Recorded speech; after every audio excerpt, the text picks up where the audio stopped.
Okay guys, so TRI and HBB collaborated, and this is the product that they have produced.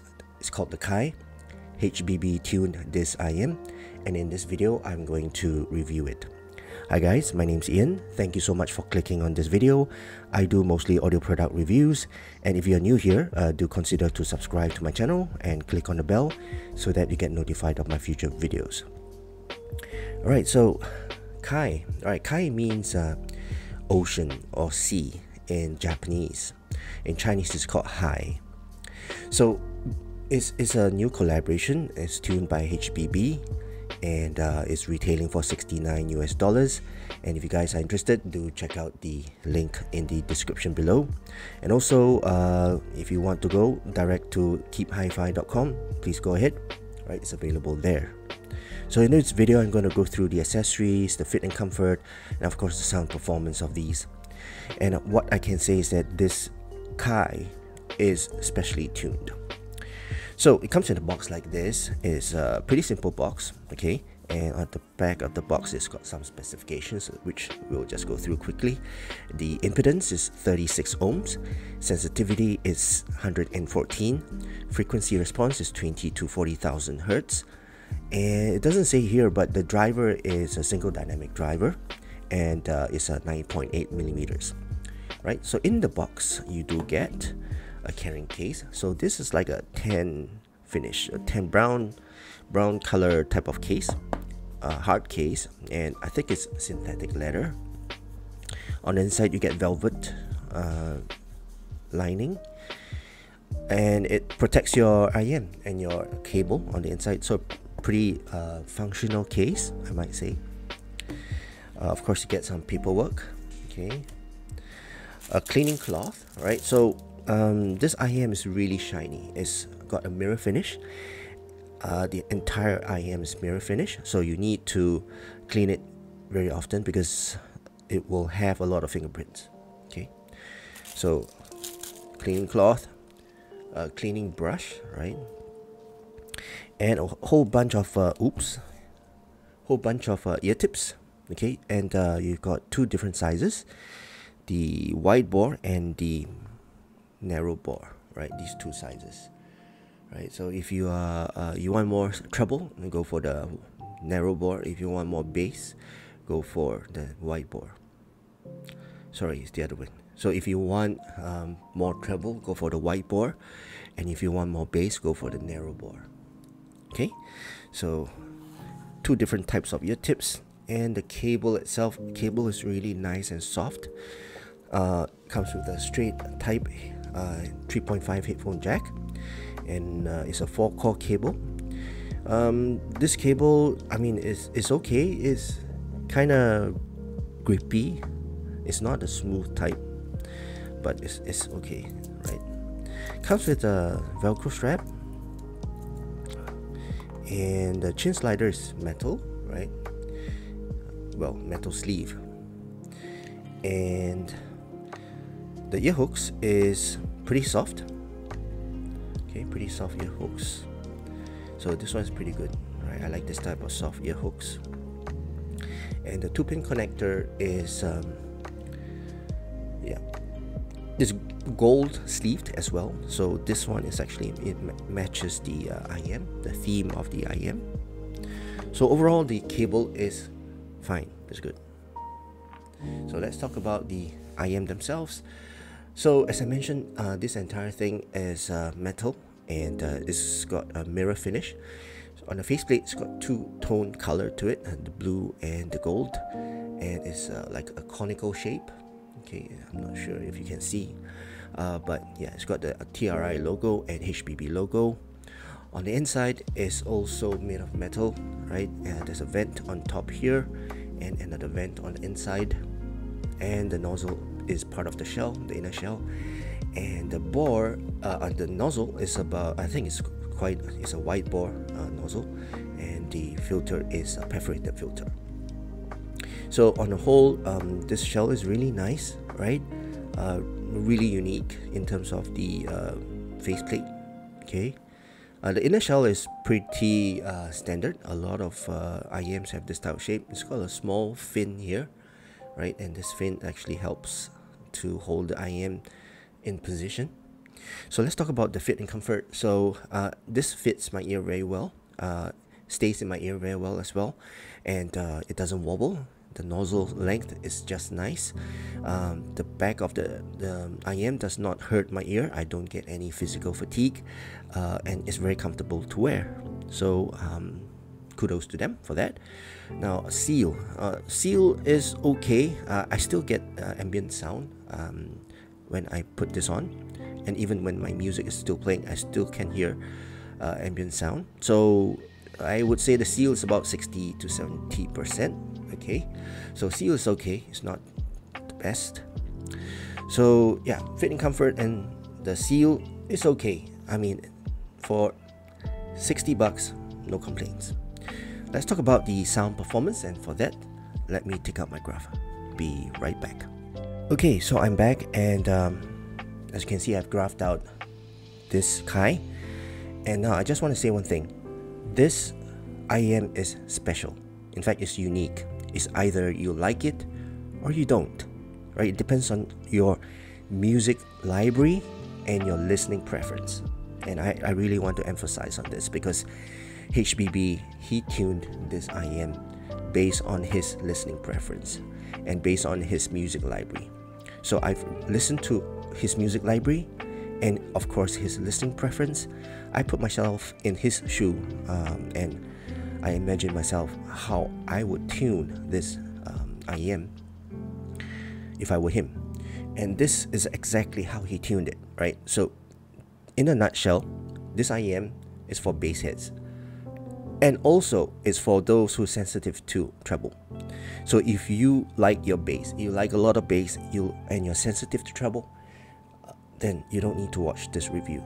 Go ahead and just buy this IEM because it's tuned that way. It's tuned to a specific crowd, right? It's not for everyone.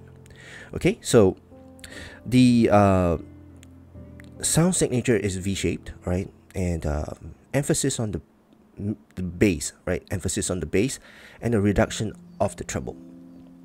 So the sub bass is really rumbly. The bass shelf is just phenomenal, right? It's got that rumble. It's very pronounced rumble, pronounced sub bass, and I would say they're not shy about the sub bass. It bleeds, right? I can say it right now. They're not shy about bleeding it, but it's a good quality bleed, right? Good quality sub bass. It goes across the frequencies. Sub bass has got nice warmth as well and a very heavy note weight.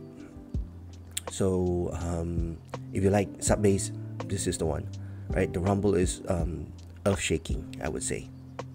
Now mid bass is thumpy, it's impactful. It's got that oomph to the mid bass as well. It's got that tactile feel to me, right? At least when the mid bass is in, and I can't get enough of this mid bass. Very addictive mid bass. That thump and that repetitive kick drums. Oh, that impact is just amazing. Okay, so yeah, well, I wouldn't say well controlled. Sorry, it bleeds, right? But well delivered, right? The mid bass, it bleeds. It's a very pronounced mid bass, as I mentioned, for the sub bass, and it's nice. You know, I grew up as a bass head, right? I grew up standing next to the subwoofer in the discotheques. This is the type of bass that replicates those huge subwoofers in those discotheques in the 80s, 90s. Okay, the mids. Okay, so this is where a lot of people will say either okay, yes or no. But the mids are recessed. Okay, the mids are purposely done to be recessed. They sound relaxed. They sound laid back. They sound veiled, whatever you want to call it.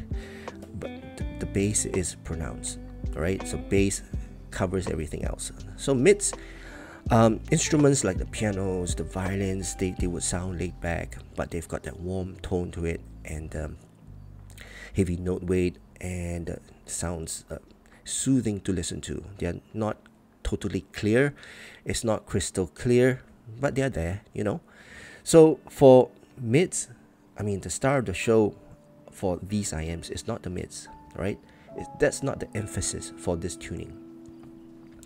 Vocals, right? So vocals, there's a male and a female. So I would say the male vocals, they sound better on these IMs. Male vocals, they've got that forwardness, they've got that authority, they've got that note weight, they've got that timbre that is really soothing to listen to and present in the mix. So thanks to the bass, of course. But yes, male vocals, they sound better on these IMs. Okay, but certain male vocals, like for Guns N' Roses, I mean, if they scream, those screamers, they will sound good as well, which I'll come to later.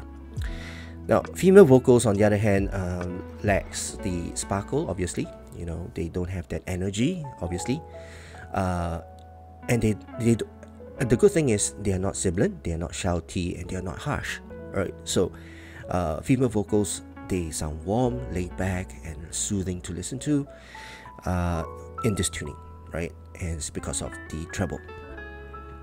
Okay, so for vocals, I would prefer male vocals, right, than female vocals. Right, so let's talk about treble now. So if you look at the treble, not much of a gain here, and also there's, I think it's intentional, but yeah, it's an intentional cutback of the presence region and the upper mid-range, and this will affect female vocals, right? And also cymbal strikes, hi-hats, electric guitars, anything that has got shout in them will disappear. So you would expect that there won't be any shoutiness, no sibilance, no harshness in the treble, but then you'll get a dark treble, right? You get a dark treble, and again, I would like to say this could be done intentionally to suit HBB's library, right? And this treble right here, I would say, is tolerable for those who listen to a lot of electric guitars, especially electric guitars. Okay, I can listen to electric guitars, rock songs for a long period of time without getting fatigued. On other IMs, you know, those brighter and more energetic IMs, probably I can listen to 1 or 2 songs and then I'll have to take a break and listen and change the genre. But for this IM, I can listen to rock all day long, right? And I will not feel any fatigue. So if you're sensitive to treble, this is a good tuning for you. You will not feel any fatigue listening to them. But there is, of course, a downside. You know, there's no energy. There's not much of an energy, not much of a forwardness and the presence of the treble. Female vocals will sound dull, and the roll-off is a little bit short. Cymbal strikes, you know, in order for it not to sound too screechy and too sharp, it's rolled off earlier. So yeah, I mean, there's the pros and the cons. Some people may like it and some people may not like it. And for those of you who likes to listen to EDM, techno, trance, and rock, metal, all those kind of music, even the 80s discotheques kind of songs, or the 70s, this IM is really analog. It's really back to those days. It replicates those kind of songs, and any song that is also poorly recorded plays well on these, because back in those days, those songs are not really recorded in high res. I mean, they are, but you know, those are the CD days, compact disc days, and those songs, they are poorly recorded, I would say, and they sound great on these. So it's very forgiving to those poorly recorded songs. Okay, so in conclusion, I would say that this IM is targeted at a specific crowd, and it's those guys who likes rock, EDM, techno, R&B, right?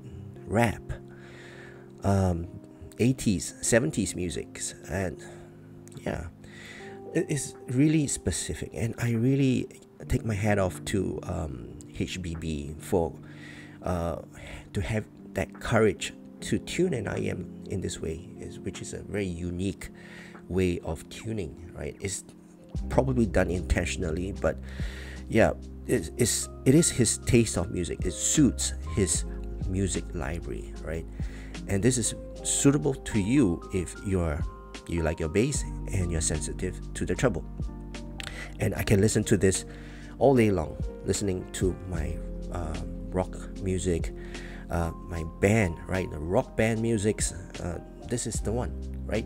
Now, one thing, if you listen to classical music, jazz, orchestras, female solos, then yeah, this IM may not be for you. But I guess, you know, most of you might have more than one IM in your collection, so why not add one more?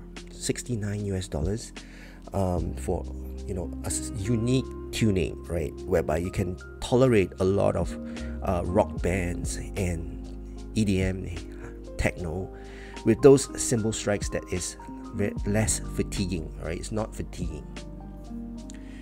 Okay, so that concludes my very quick impression and review of this HBB Kai, and I hope you guys enjoyed watching this video and learned something from this video. And if you did, do consider to give this video a thumbs up.